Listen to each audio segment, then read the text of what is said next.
Hello. मैं Facebook में देख रहा था तो मुझे एक बहुत अच्छी ये एक कहानी मिली। मुझे बड़ी अच्छी लगी तो मैं इसे पढ़ना चाहता हूँ। आशा है कि आप सब लोग कुशल मंगल होंगे और सारे सेफ्टी मेजर्स को अपना रहे होंगे। फेसबुक में कहीं ना कहीं सोशल मीडिया या फेसबुक कुछ लोग कहते हैं कि बंद कर दिया जाए, इसमें ज़्यादा चीज़ें नहीं लिखनी चाहिए, लेकिन I feel happy released whenever I feel strong emotions, deep emotions. I have a space to share. तो मैं ये कहानी पढ़ता हूँ। मेरा गला थोड़ा सही नहीं है तो आवाज़ उतनी थोड़ा फंस रही है। सपना नाम है मेरी गर्लफ्रेंड का और मेरा सपना दुनिया का सबसे रिच आदमी बनना। पैसा जिंदगी है, पैसा ही भगवान है, लेकिन मेरा मानना है पैसा पूरा यूनिवर्स है। साला 32 साल जिंदगी के गरीबी और स्ट्रगल खा गए, लेकिन अब बचे दिन ऐसे होंगे कि मैं जहाँ चाहूँगा जिंदगी वहाँ मुजरा करेगी। मैं राकेश सूरी आनंदपुर जिले की तहसील भगवतपुर के बहुत छोटे से पहाड़ी गांव बंसी ठोला का मूल निवासी हूँ। बचपन से ही पढ़ने में प्रखर था। चंगी किस्मत रही कि तब तक घर के हालात इतने बुरे नहीं थे। पिताजी फौज में थे और पैसों की कोई खास तंगी नहीं झेलनी पड़ी और प्राइमरी की पढ़ाई जैसे तैसे ठीक ठाक निपट गई। लेकिन एक दिन खबर आई कि सरहद में पेट्रोलिंग करते हुए दुश्मन ने पिताजी के पैरों में ताबड़तोड़ गोलियां मार दी, जिससे पिताजी के पैर हमेशा के लिए बेजान हो गए और एक पैर तो जहर फैलने से काटना भी पड़ा। जिंदगी ने पहली दफा मुझे वहीं से काटना शुरू किया और फिर मैं किस्तों में कटता रहा। मेरा अरमान मिट्टी में मिल गया शहर पढ़ने का, क्योंकि मैं अपने माता पिता का इकलौता बेटा था। न आगे कोई न पीछे कोई। पिताजी को फौज ने मेडल और पेंशन देकर घर भेज दिया। पिताजी जो मुझ पर जान छिड़कते थे वो अब मुझसे और माँ से खफा रहने लगे। हर बात पर उन्हें गुस्सा आ जाता और हर बार वो कड़क कर बोलते हैं। माँ समझाती थी कि ये उनका दुख है जो उमड़ते दर्द की शक्ल में है, लेकिन कंठ तक आते आते कटु हो जाता है।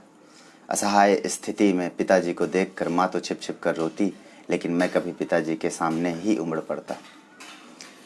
गांव के कुछ निठल्ले और शैतान मुझे लंगड़े की औलाद कहते हैं और उनमें से दो एक माँ पर गलत नज़र भी रखने लगे। पिताजी की पेंशन से जैसे तैसे दिन कटने लगे और मैं गांव के ही इंटर कॉलेज से अपनी आगे की पढ़ाई करता रहा। जिंदगी ने सुनहरी करवट ली और हमारे विद्यालय में विज्ञान की एक क्विज प्रतियोगिता आयोजित हुई, जिसमें मैंने अव्वल स्थान अर्जित किया और स्टेट लेवल में मेरा सिलेक्शन हो गया। उस दिन मैंने पहली दफ़ा पिताजी की आंखों में खुशी और संतोष देखा। वो कुर्सी में बैठे तालियां बजा रहे थे, लेकिन मेरी नज़र उनकी आंख में जमे सैलाब में केंद्रित हो गई। स्टेट कंपटीशन का दिन आया। पिताजी ने मुझे स्वयं अपने हाथ से तैयार किया और माँ ने मुझे मेरे विज्ञान के शिक्षक श्री नील मणि शुक्ल को सौंपा। मास्टर साहब, ध्यान रखना, इसका अकेला बच्चा है, चिता भी फूंकनी है इसे हमारी अभी। शुभ पलों में माँ के ये शब्द मुझे भले न लगे, लेकिन फिर बस ने सपनों के शहर के लिए उड़ान भरी। शहर की चकाचौंध मुझे पहली ही मुलाकात में संक्रमित कर गई और अब मैंने ठान लिया कि यहाँ से खाली हाथ नहीं लौटूंगा। स्टेट लेवल पर भी अव्वल आया और फिर राष्ट्र लेवल में आवाज़ फंसता है 7वां स्थान प्राप्त किया और मुझे मिला इसका रिवार्ड। सीधे शब्दों में मेरी हायर एजुकेशन हो गई निःशुल्क और उसके बाद जॉब और प्रैक्टिस पक्की। मेरी खुशी चरम पर थी। पिताजी को इस खबर से नई जिंदगी मिल गई। ऐसा लगा मानो वो खुशी के क्षणों में कल्पनाओं के किसी कोने में अपने पैरों पर खड़े होकर झूम कर नाच रहे हैं। लेकिन माँ सदमे में थी, जिसका चेहरा देखकर लगा कि पहले से ही वो इतनी बोझ सी जिंदगी जी रही थी, वहीं अब उसके गर्भ का टुकड़ा उससे अलग हो रहा था। मैं बस की खिड़की से देखता रहा। माँ का रो रो कर बुरा हाल था और पिताजी व्हील चेयर में बैठे बैठे ना जाने कब तक हाथ हिलाते रहे होंगे। खैर, कुछ 2 साल छुट्टियों में घर गया, फिर पढ़ाई का बोझ बढ़ने लगा और मैं प्रायोगिक विज्ञान के अपने क्षेत्र में इतना आगे निकल गया कि घर तो छूटा, लेकिन मैं एक साइंटिस्ट भी बन गया। मेरी पर्सनल असिस्टेंट सपना मंडल, जिससे मैं बहुत प्यार करता हूँ, हम दोनों मिलकर एक ऐसे प्रोजेक्ट में काम करने लगे जो अत्यंत गुप्त था। सपना को सिर्फ इतना पता था कि यह प्रोजेक्ट मानव सेवा को समर्पित है, लेकिन सिर्फ मैं जानता था, सिर्फ मैं, कि मैं क्या डेवलप और क्या इन्वेंट कर रहा हूँ। सरल शब्दों में, मैं वह एंटीजन वायरस विकसित कर रहा था जो इंसान को सिर्फ 7 दिनों में मौत की नींद सुला सकता था। मैंने वायरस बना लिया था, लेकिन सपना जानती थी कि मैं वैक्सीन बना रहा हूँ। और पहले सपना भ्रमित और अब सही थी। हाँ, मैं वायरस बना चुका था, लेकिन अब वो बना रहा था वो चीज़ जो मुझे रातों रात दुनिया का सबसे बड़ा धनवान बना सकती थी, और वह थी उस वायरस की काट, यानी वैक्सीन। और फिर आया वो दिन जब मैंने सपना को गले लगा लिया, क्योंकि वैक्सीन बन चुकी थी। मैंने लैब बंद की और सपना के साथ एक ड्राइव पर निकल गया। स्वीटी, जानती हो तुम मेरी नहीं, दुनिया के सबसे धनवान, द वर्ल्ड रिचेस्ट मैन की प्रेमिका हो तुम। What do you mean? नहीं समझी, कहना क्या चाहते हो? और बाय द वे, हमेशा टालते रहे, जरा ये बताओ कि ये वैक्सीन क्या है, किस वायरस? सपना की बात बीच पर काट कर मैंने कार में बजते सॉन्ग की वॉल्यूम तेज करी और मदमस्त होकर झूमता हुआ मैं आगे बढ़ता रहा। लेकिन रात को सोते वक्त मुझे याद आया कि मेरी रणनीति का अगला फेज मुझे बड़ी कुशलता से ड्राइव करना होगा, मतलब सब्जेक्ट ढूंढना होगा, और फिर अपने वायरस को ग्लोबल वायरस बनाना होगा। और मेरे चेहरे पर शैतानी मुस्कुराहट फैलने लगी। 11 बज चुके थे और मैं औंधे मुंह बिस्तर पर गिर कर तकिए में मुंह डालकर सो गया। अगले दिन सूरज बेतहाशा नग्न था, उसमें आज कुछ अधिक ही ऊर्जा थी।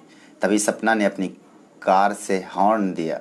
मैंने घड़ी देखी, दिन के 11 बज रहे थे।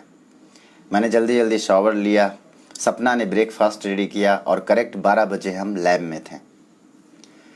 मुझे यकीन था कि सपना वायरस इन्फेक्शन के लिए राजी नहीं होगी, इसलिए मैंने उसकी कॉफ़ी में बेहोशी की दवा मिला दी। मैंने बेहोशी की हालत में उसके चेहरे को देखा और मेरा मन बदलने लगा, लेकिन फिर तभी मैंने उसके सर को अपनी गोद में ले लिया और मैंने उससे कहा, सपना, मैं तुम्हें कुछ नहीं होने दूंगा। मैं सिर्फ इस वायरस से सोसाइटी को इन्फेक्टेड करना चाहता हूँ। मैं तुम्हें बचा लूँगा। 7 दिन से पहले ये वायरस बीमार तो करता ही है, लेकिन अंदर ही अंदर खोखला भी करता जाता है। सपना की बॉडी में मैंने वायरस इंजेक्ट कर दिया। कुछ 1 घंटे बाद वो होश में आई। ये क्या हुआ था मुझे राकेश? लेकिन मैं वहाँ से निकल चुका था, क्योंकि ये वायरस छूने और सांस छोड़ने और लेने से भी फैलता है। उसने मुझे कॉल की, मैंने फ़ोन रिसीव किया। मैं एक अर्जेंट काम से बेंगलोर जा रहा हूँ, निकलना बहुत ज़रूरी था। और हाँ, तुम काम का लोड कम लिया करो, आराम करो घर जाकर। लेकिन हाँ, लक्की मॉल से मेरा पार्सल लेते हुए जाना। फ़ोन डिस्कनेक्ट हो गया और तबाही की पहली लहर का इंतज़ार किया मैंने। सिर्फ 8 घंटों में शहर सदमे में आ गया। सपना ने और उसके अंदर के वायरस ने अपना खेल शुरू कर दिया था। समय के हर सेकंड ने घोषणा करनी शुरू कर दी थी कि I am the king of universe. 3 दिन फ़ोन स्विच ऑफ करके मैंने गहरा इंतजार किया और पूरा राष्ट्र इस वायरस की चपेट में आ गया। अब मैंने फ़ोन ऑन किया और सपना को कॉल किया। सपना का फ़ोन किसी और ने उठाया। वहाँ से आवाज़ आई, सपना मर चुकी है। मेरे पैरों से ज़मीन खिसक गई, आसमान औंधे मुंह मुझसे टकरा गया। मुझे काटो तो खून ना था और होंठ बुदबुदा रहे थे। मतलब ये वायरस सिर्फ 3 दिनों में, या उससे भी कम? मैं सीधा कार लेकर लैब की तरफ दौड़ गया। लैब का ताला खुला था, सारे कागज अस्त व्यस्त थे। मैं दौड़कर सीधे वैक्सीन चैम्बर में गया। वैक्सीन वहाँ नहीं थी और ना लॉकर में उसका फार्मूला। मतलब सपना सब समझ गई थी, तो फिर उसने वैक्सीन क्यों नहीं ली? मतलब वैक्सीन अभी भी उसके घर में है। मैंने कार उसके घर की ओर दौड़ा दी, लेकिन जैसे ही मैंने शहर की ओर स्टीयरिंग काटा, पूरा शहर अराजकता का गढ़ बन चुका था। त्राहिमाम था हर ओर। मैं भूल चुका था, ना मेरे पास अब वैक्सीन है और ना कोई प्रोटेक्शन। जैसे ही याद आया मैंने कार के शीशे चढ़ाए, कार को वीराने की ओर मोड़ दिया। न जाने क्यों आत्मा तक हिल गई। भय से मेरी टांगें कांपी जा रही थी। अपने लालच के चलते अपने प्यार को खो चुका था, लेकिन अभी मेरे माँ बाप जिंदा थे। हे भगवान, कहीं इसकी लहर मेरे गांव तक तो। मैंने आपाधापी में तुरंत स्टीयरिंग गांव की ओर काटा और कुछ घंटे की ड्राइव के बाद मैं गांव से 1 मील दूर था। तभी कार का तेल खत्म हो गया। चारों ओर मौत का गहरा सन्नाटा बिखरा पड़ा था। मैंने आओ देखा ना ताओ और घर की ओर दौड़ लगा दी। एक टीले से देखता हूँ पूरे का पूरा गांव इस वायरस की चपेट से धधक कर शांत हो चुका है। गिद्धों का झुंड मेरे पूरे गांव के ऊपर मंडरा रहा था। तभी दूर पहाड़ी से आवाज आई, बेटा राकेश लौट जाओ, तुम्हारे माता पिता मर चुके हैं। ये बीमारी किसी को नहीं छोड़ेगी, किसी को नहीं। मैं सन्न रह गया और वहीं जमीन पर घुटने टेक कर बैठ गया। गिद्ध मेरे ऊपर भी मंडराने लगे। उनकी नज़र में अब हर इंसान उनकी खुराक थे। मैं डर से कांप गया और तेजी से अपनी कार की तरफ दौड़ा, रोता रहा, बिलखता रहा। तभी मुझे तेज ठोकर लगी और मैं गिर पड़ा। अपने लालच के चलते मैंने पूरी दुनिया को खतरे में डाल दिया। न जाने दौलत और शोहरत के नशे में मैंने कितने मासूमों की जानें ले ली। मैंने अपने हाथों से अपने प्यार का खून किया और फिर अपने पालकों का, अपने माँ बाप का। तभी मुझे सपना की आवाज़ सुनाई थी, धिक्कार हो तुम पर, नीच जानवर से भी बदतर हो तुम। तुमने पूरी इंसानियत का अंत कर दिया। भगवान तुम्हें कभी माफ नहीं करेंगे। उठो उठो। एक झटके से मेरी आंख खुली और मैं पसीने से लथपथ था। डर के मारे मेरा दिल जोर जोर से धड़क रहा था। सामने सपना हाथ में कॉफी का मग लिए खड़ी थी। उठिए प्रोफेसर साहब, लैब नहीं चलना, दिन चढ़ गया जनाब, 11 बज गए। मैं चीख उठा, अपना मुंह नोचने लगा, फिर मैं जोर जोर से हंसने लगा और फिर फूट फूट कर रोने लगा। सपना मुझे चुप कराती रही और मैं इससे लिपट कर माफ़ी मांगता रहा। मैं उसको बता नहीं सकता था कि सपने में मैं देख क्या रहा था। शायद ये सपना जो मैं देख रहा था जरूर मेरी माँ की दुआ से भगवान ने मेरे मार्गदर्शन और मेरे लालच के मिथक को तोड़ने भेजा था। हाँ, मैं टूट चुका था और मैंने ठान लिया था कि मैं उस इजाद किए वायरस को खत्म करके रहूँगा। कुछ देर में सपना को घर छोड़कर मैं लैब गया और कुछ घंटों में उस वायरस की कब्र खोदकर उसे उसमें हमेशा के लिए सुलाकर मैंने घर पहुंचकर कार का हॉर्न दिया। सपना ने खिड़की से झांका और बोली, ऊपर क्यों नहीं आते प्रोफेसर साहब? मैंने मुस्कुराकर कहा, क्योंकि हम पहाड़ जा रहे हैं, मेरे गांव।